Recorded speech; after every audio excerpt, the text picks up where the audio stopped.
At this point, we all know repeated collisions lead to brain trauma, which leads to a very high chance of developing CTE, which leads to debilitation, depression, and dementia. And it's raising one very hard question for football.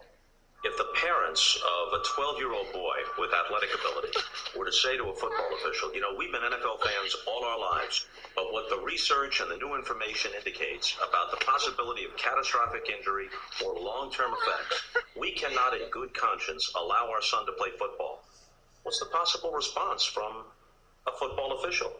That's from a smart new doc called The United States of Football by our next guest, Sean Pamphilon, which we released in New York, LA, and Chicago on August 23rd. It features three-time NFL Pro Bowler and two-time Super Bowl champ Leonard Marshall, who played for the Giants, and, of course, the New York Jets. Yes, I do. Yes, I do. First to you, Sean. I mean, you have Malcolm Gladwell in the film who's advocating the end of college football. You got your son who's an extraordinarily gifted young wide receiver. Great hands of that kid.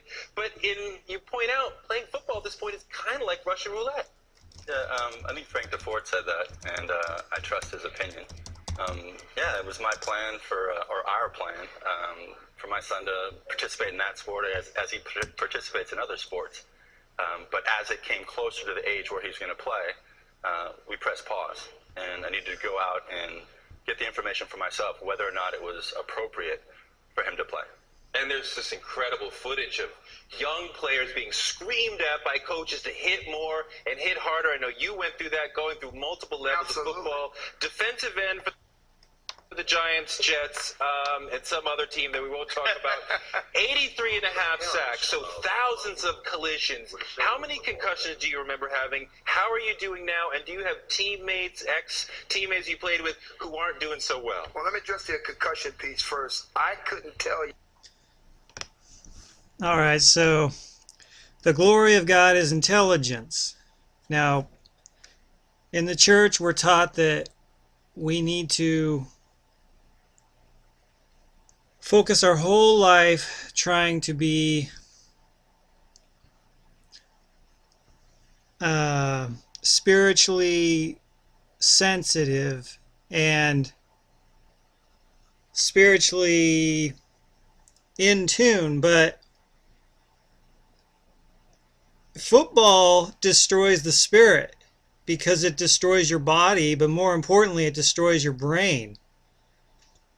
And if your brain's destroyed, you can't access your spirit. I mean, your spirit's not destroyed. You can destroy your spirit through, you can only destroy your spirit through sin, but you can't access your spirit if you don't have a brain. See, that's the issue with BYU football. And the church, well, not the church, but the culture in the church endorsing football is we're making it hard for people to access the spirit because of brain injury. They can go on and they can serve a mission and they can do whatever, right? Read the scriptures, whatever you want. But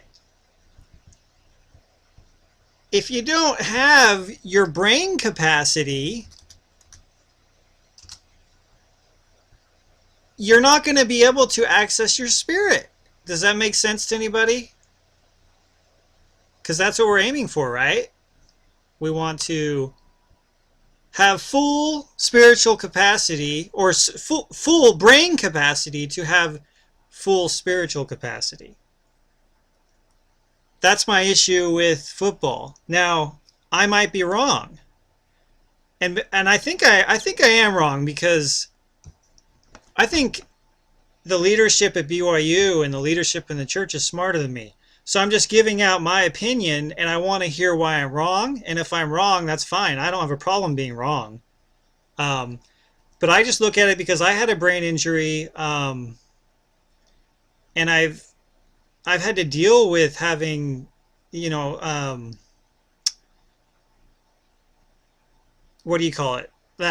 Memory issues, and stuff like that. I got a brain injury. I got 2 brain injuries on my mission. I got punched by my companion really hard, broke my nose, and then I got a sickness, a disease, like it might have been meningitis, where I had a temperature of like 104 and I felt like my head was going to explode. Anyway, that really affected my abilities to feel the spirit and to feel joy and stuff like that. So anyway, I just want to put this out there that I think football's horrible for the spirit. And I'd like people to contact me of what they think. And I'd like to know why I'm wrong if I'm wrong, because I don't mind being wrong, but I'm just it really bothers me that we as a church preach that we're supposed to be sensitive, submissive, we're supposed to listen to the still small voice, but yet we promote this gladiatorial head banging and putting people on stretchers and putting them in wheelchairs for the rest of their lives, concussions and stuff like that, and acting like they're tough and stuff. But it's like, well, if you're really tough, wouldn't you want to stay tough? Hey, I'm tough. That means I'm not going to play football because I want to stay tough the rest of my life. I don't want to just be tough in my 20s.